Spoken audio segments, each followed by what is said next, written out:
စုံစုံညီနဲ့ကျင်းပနိုင်မဲ့အနေအထားဖြစ်တဲ့အတွက်လည်းပဲတပည့်တော်တို့တော်တော်လေးစိတ်ထဲမှာဝမ်းသာပီတိအားရတွေလည်းဖြစ်နေရပါလေဗျာဒီဆရာတော်ခုအကမပန္တိယဆရာတော်နဲ့ဆိုရင်လည်းပဲတပည့်တော်တို့ဒီမှာဆရာတော်ကြီးဘုရားကြီးလက်ထက်တဲက1354ခုနှစ်ကစပြီးတော့ဆရာတော်နဲ့အတူလက်တွဲပြီးဆရာတော်ဥပညာတိတ်ခဆရာတော်ဥသန္တာသီရိဆရာတော်ဥဒေဇောန္ဒ၄ပါးဘုန်းကြီးဥဒ္ဓမနန္ဒကတော့ပရိယတ္တိတက္ကသိုလ်တက်နေတဲ့အတွက်သွားလိုက်ပြန်လိုက်အဲ့ဒီတပည့်တော်အခုအကမပန္တိယဆရာတော်အကြီးဆုံးထားပြီးတပည့်တော်ရဲ့ဘုန်းကြီးဥပညာတိတ်ခရဲ့ဘုန်းကြီးဥသန္တာသီရိရဲ့၄ပါးဟာဆရာတော်ကြီးကသူ့အရွယ်တော်ရတဲ့အချိန်မှာကြောင်းတိုက်တာကိုပရိယတ္တိအရှိန်အဝါတွေဆက်လက်တိုးတက်အောင်ပခုံးပြောင်းပေးခဲ့တဲ့အတွက်ကြောင့်တပည့်တော်၄ပါးသဒ္ဒဝသာသနာ့ဝန်သားဆရာတော်မိတ်တယ်လို့ပဲတပည့်တော်၄ပါးစတင်တောင်းယူတဲ့အချိန်မှာလည်းပဲတိတ်ကြီးပြည့်စုံလာတဲ့အချိန်မျိုးမဟုတ်ပါဘူးအဲ့တော့အကမပန္နိယဆရာတော်ကလည်းပဲတရားစာဝါတွေအလင်္ကာစာဝါတွေဆန်းစာဝါတွေတောင်းယူပေးတယ်တပည့်တော်တို့ကျန်တဲ့၃ပါးကလည်းပဲကိုယ်သက်ဆိုင်ရာစာဝါတွေအဲ့ဒီလိုအာကျုံမှန်တဲ့တပည့်တော်တို့ဆွမ်းအားရှိသလောက်ဆောင်ရွက်ကြရင်ကနေဒီကျောင်းတက်ကြီးရှေးရဆရာတော်တွေလုပ်ခဲ့တဲ့တိုးတက်မှုကိုတပည့်တော်တို့လက်ထက်မှာလည်းပဲဆက်လက်ပြီးအရှိန်အဟုန်တစ်ခုရအောင်ကိုယ်စွမ်းဉာဏ်စွမ်းရှိသေး၍ညီညွတ်ညွတ်နဲ့တပါးနဲ့တပါးစိတ်တူကိုယ်တူညီညွတ်နဲ့ကြိုးစားခဲ့တာဟာဖြင့်အလုံးသောတပည့်ကြီးငယ်တွေအသိပဲဖြစ်ပါလေဗျာအဲ့တော့တပည့်တော်တို့တောင်းယူဆချိန်မှာတပည့်တော်တို့ဒီ1354ခုနှစ်ဆိုတော့တပည့်တော်၄ဝါပဲရှိပါသေးတယ်ဆရာတော်ဥပညာတိတ်ခဥသန္တာသီရိတို့ကတပည့်တော်အောက်တဝါငယ်ရတော့3ဝါပဲရှိပါသေးတယ်ငယ်ငယ်ရွယ်ရွယ်နဲ့အဲ့ဒီလိုလောက်ကြတဲ့အခါစိတ်ကလည်းပဲအဲ့ဒီချိန်မှာအင်မတန်ထက်နေတဲ့အချိန်ဆိုတော့တခါတလေစာသင်သားတွေနဲ့ပတ်သက်ပြီးအားမလို့အားမရဖြစ်တဲ့အခါစိတ်ထဲမှာဒီလောက်လေးတောင်မသိရကောင်းလားဒါလေးတောင်မလွတ်နိုင်ရကောင်းလားဒို့တောင်လွတ်နိုင်သေးတာ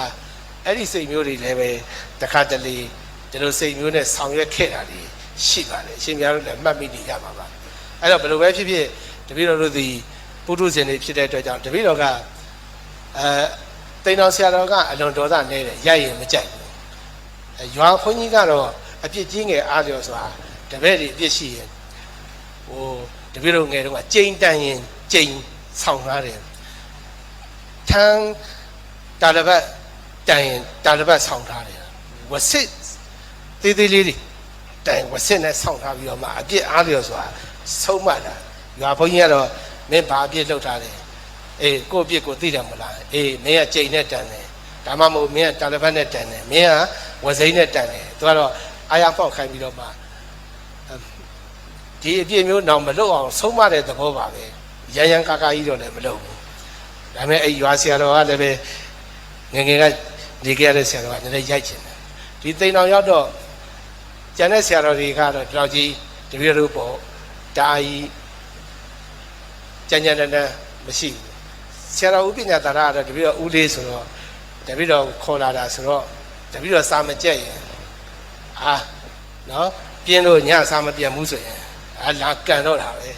စာသွားပြန်လို့ထစ်ပြီဆိုလို့ရှိရင်လည်းကန်ထည့်ပလိုက်တာပဲအဲ့တော့အကန်ခမ်းမှာကြောက်တာနဲ့ကိုစာကြိုးစားလာခဲ့တာအဲ့တော့အဲ့ဒီဆရာတော်စီကလည်းပဲတပည့်တော်ကနည်းနည်းလေးခြေထောက်နဲ့ကန်တဲ့အတတ်ပညာလေးနည်းနည်းလေးကူးလာသလားမသိဘူးတကယ်ဘုန်းကြီးဥမာလေးကြားလို့ကတော့တပည့်တော်ပေါ်တကယ်ကိုစိတ်ရှိတယ်တကယ်သားရင်းလို့ရည်ရင်းလို့ပြောထားတယ်တပည့်တော်စိတ်တည်နေနေရင်လည်းပဲကိုသားတယောက်လို့ကိုညီတယောက်လို့ချော့ခါတယ်လေမော့ခါတယ်လေဆရာတော်ကတော့ဒေါသအလွန်နေတဲ့ဆရာတော်ဆိုတော့ပြုံးမယ်သူကတော့ဒုတ်ကြိုင်နေမရှိဘူးဆူတယ်ငေါက်တယ်ဆိုတာမရှိဘူးဆရာတော်စီမှာစာတက်ရရင်တော့ပြောတယ်ဘုန်းကြီးဥပညာတရားစီဆိုတော့နည်းနည်းကြောက်တယ်တခါအဲ့ဒီကနေမှမန္တလေးဘုန်းကြီးမစိုးရင်တိုက်တဲ့ရောက်တော့ဘုန်းကြီးဦးနိုင်ကအလွန်ဒေါသနေတယ်ငေါက်တယ်ဆိုတာမရှိဘူးဘုန်းကြီးဝိနကလည်းပျော်ပဲတင်တာဒီဆရာတော်တွေနှစ်ပါးစီကလည်းပဲကောင်းတဲ့จิตတွေရခဲ့တယ်ဒါအဲ့ဒီကနေရန်ကုန်ဦးသွတ်တောင်ရောက်သွားဆရာတော်ဦးကွန်းတင်ညာရောဆရာတော်နှစ်ပါးဆရာတော်ဦးကွန်းတင်ညာကနေထန်တယ်စီကံပြင်းထန်တယ်အဲ့တော့အုတ်ချုပ်ပုံတွေတည်တတ်တယ်တိကျတယ်တကယ်ကိုတိတိကျကျနဲ့သူစီကနေလည်းပဲအုတ်ချုပ်ရေးတက်ပညာတွေတော်တော်များများရခဲ့တယ်စီမံခန့်ခွဲတဲ့တက်ပညာစာသင်တိုက်တစ်ခုကိုဘယ်လိုနော်ဝန်ဒီဘတ်တွေဘယ်လိုခွဲရမယ်စာသင်သားတွေဘယ်လိုတာဝန်ပေးရမယ်ဆိုတဲ့တက်ပညာတွေအဖိတ်နေ့တိုင်းစည်းဝေးမှာဆရာတော်ကဆုံးမတယ်ဖျောက်တက်တိုင်းဆုံးမတယ် ဆရာတော်ကတိတ်အမျော်မြင်ရှိကြီးတဲ့ခါကျတော့သူမြင်သလိုမမြင်ရင်တပည့်တွေကိုထိတ်ထိုးသူမြင်သလိုမမြင်တခါတလေသူ့လက်ထက်ရှိတဲ့ကနေပြစ်ချလိုက်တာအဲ့တော့အဲ့ဆရာတော်စီကလည်းပဲတပည့်တော်နည်းနည်းလေးစာအုပ်နဲ့ကောက်ပေါက်တတ်တဲ့အလေးလေးတွေရလာတဲ့ပုံစံရှိတယ်သူဆရာတော်ကစာချရင်သူနာရှိတဲ့ဟာနဲ့ပြစ်ချလိုက်တာပဲမှန်အောင်တော့မပြစ်ဘူးတခါရောဆရာတော်ကတော့အဲ့ဟာတွေသိလို့လားမသိဘူးစာချရင်အများနဲ့ဆုံးမတယ်ဆယ်နည်းသင်မပေးဘူးရိုက်နည်းသင်မပေးဘူးပကံနဲ့ပြစ်ပေါက်တဲ့နည်းသင်မပေးဘူးဆရာတော်ကသိချာကိုဆုံးမတာအဲ့တော့တပည့်တော်ဒီပူတဲ့ဆရာတော်အေးတဲ့ဆရာတော်တွေအစုံနဲ့နေကြတော့တပည့်တော်စီမှာဇေယိုက်စုံလေးရှိတယ်ဒါပေမဲ့အပူဘက်ကများပုံပေါ်တယ်အဲ့တော့တပည့်တွေအဲ့တော့အခုစုံလုံးမှာတပည့်တော်တို့ငယ်စဉ်ကာလအဲ့ဒီတော့ခတ်ထန်ထန်ခတ်တက်တက်နဲ့ဆောင်ရွက်ခဲ့တာတွေရှိတဲ့အခါမှာလည်းပဲအရှင်ဘုရားလူစိတ်ထဲမှာသဘောမကျတာတွေတွေ့ခဲ့ရင်သီးခံခွဲလို့ပါနော်ဒီနေရာကနေတပည့်တော်တောင်းပန်ပါတယ်ဗျာအဲ့တော့ဘာလို့လဲဖြစ်ဖြစ်တပည့်တော်တို့အခုလိုတပည့်ကြီးငယ်တွေစုံစုံညီညီစုံစည်းခွင့်ရတဲ့အတွက်အကမပဏိတတိန်တော်ဆရာတော်ရဲ့အကမပဏိတပူဇော်ပွဲကိုအကြောင်းပြုပြီးစုံစည်းခွင့်ရတဲ့အတွက်တပည့်တော်တို့အကုန်လုံးဟာကြောင်းတိုက်ကြီးအတွက်အလွန်အင်မတန်မှမင်္ဂလာရှိတဲ့အချိန်ကာလသမယာကြီးဖြစ်ပါတယ်ဗျာအဲ့တော့တပည့်တော်တိန်တော်ကြောင်းတိုက်မှာအခုလိုတပည့်ကြီးတွေစုံ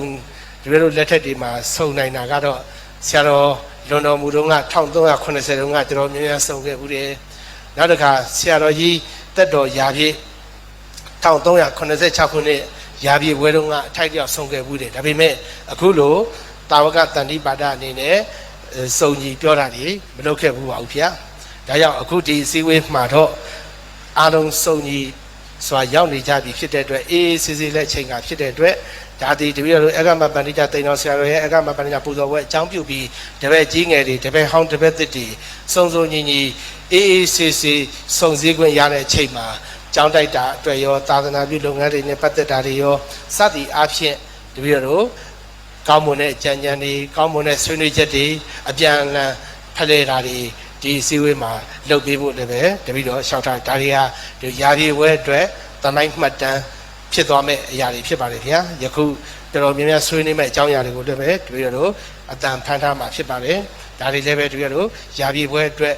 လိုအပ်တဲ့အချက်လက်တွေကိုထည့်သွင်းအသုံးပြုသွားမှာဖြစ်တယ်ဆိုတဲ့အကြောင်းလေးပဲရှောက်ထားအပ်ပါတယ်ခင်ဗျာအဲ့တော့တပည့်တော်ရှောက်ထားချက်ရှောက်ထားတာတွေကတော်တော်များများလဲရှည်သွားပါပြီခင်ဗျာအဲ့တော့ဒီပူဇော်ပွဲနဲ့ပတ်သက်ပြီးမနေ့ကလုပ်မဲ့အစီအစဉ်တွေကိုသိအောင်လည်းပဲကြိုတင်လျှောက်ထားခြင်းပါတယ်ဗျာမနေ့ကမနေ့9နာရီခွဲမှာအာယုံဆုံးကပ်ပါမယ်ဗျာ10နာရီခွဲဆိုရင်ပင့်တန်ကားတွေကိုဒီပေါ်မှာပင့်ပါမယ်ဗျာ